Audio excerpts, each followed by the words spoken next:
Iran जंग के बीच पाकिस्तान में हाहाकार मचा हुआ है। पेट्रोल डीजल ही नहीं बचे हैं और क्या अब फिर से तड़पता हुआ नजर आएगा पाकिस्तान? हम आपको इस वीडियो में बताएंगे सब कुछ। नमस्कार, आप देख रहे हैं न्यूज़ 18 का डिजिटल प्लेटफॉर्म। मैं हूं आपके साथ श्रुति श्रीवास्तव। भारत द्वारा सिंधु जल समझौते को रद्द करने और पाकिस्तान के हिस्से की नदियों का पानी रोकने के फैसले ने दक्षिण एशिया में जल सुरक्षा को लेकर गंभीर चिंताएं पैदा कर दी हैं। इस कदम का असर ऐसे समय में सामने आ रहा है जब अंतर्राष्ट्रीय मौसम एजेंसियां पहले ही अल नीनो के कारण कम बारिश और सूखे जैसी स्थिति की आशंका जता चुकी है। ऐसे में पाकिस्तान के लिए हालात और भी चुनौतीपूर्ण हो सकते हैं। पाकिस्तान की अधिकांश जनता को अपनी सरकार की काली करतूतों का खामियाजा गंभीर जल संकट के दौर पर भुगतना पड़ सकता है।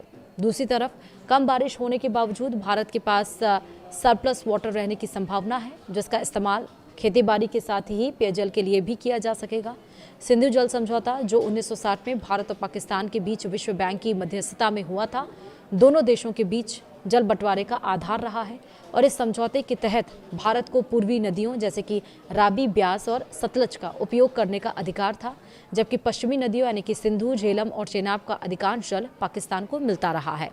लेकिन अब भारत द्वारा समझौते को खत्म करने और पानी रोकने के संकेत से पाकिस्तान की कृषि और पेयजल आपूर्ति पर बड़ा असर पड़ सकता है। पहलगाम में बर्बर आतंकी हमले के बाद से भारत ने सिंधु जल समझौते को ठंडे बस्ते में डालने का ऐलान किया था। पाकिस्तान में त्राहिमाम मचना तय। एक्सपर्ट्स का ये मानना है कि पाकिस्तान की लगभग 80% खेती सिंधु नदी प्रणाली यानी इंडस रिवर सिस्टम पर निर्भर है। पाकिस्तान का पंजाब और सिंध प्रांत जो देश के प्रमुख कृषि क्षेत्र हैं, इन नदियों के जल पर पूरी तरह से टिके हुए हैं। यदि पानी की आपूर्ति बाधित होती है तो गेहूं, चावल और कपास जैसी प्रमुख फसलों का उत्पादन बुरी तरह से प्रभावित हो सकता है, जिससे खाद्य संकट की स्थिति उत्पन्न हो सकती है। स्थिति को और गंभीर बनाने वाला कारक है अल नीनो। अंतर्राष्ट्रीय मौसम विभाग ने चेतावनी दी है कि इस साल अल नीनो प्रभाव के चलते दक्षिण एशिया में सामान्य से कम बारिश हो सकती है और इसका मतलब है कि न केवल नदियों में पानी का प्रवाह घटेगा बल्कि भूजल स्तर भी तेजी से नीचे आ सकता है। वहीं पाकिस्तान जैसे देश जहां पहले से ही जल प्रबंधन की समस्याएं हैं, वहां यह स्थिति आपातकाल का रूप ले सकती है। पाकिस्तान पहले ही जल संकट से जूझ रहा है। विश्व संसाधन संस्थान यानी कि WRI की रिपोर्ट के अनुसार पाकिस्तान दुनिया के सबसे अधिक जल संकटग्रस्त देशों में शामिल है। प्रति व्यक्ति जल उपलब्धता लगातार घट रही है और कई शहरों में पेयजल की कमी आम बात हो गई है। ऐसे में यदि भारत द्वारा पानी रोके जाने की स्थिति लंबे समय तक बनी रहती है तो यह संकट और गहरा सकता है। राजनीतिक स्तर पर भी इस फैसले के दूरगामी प्रभाव हो सकते हैं।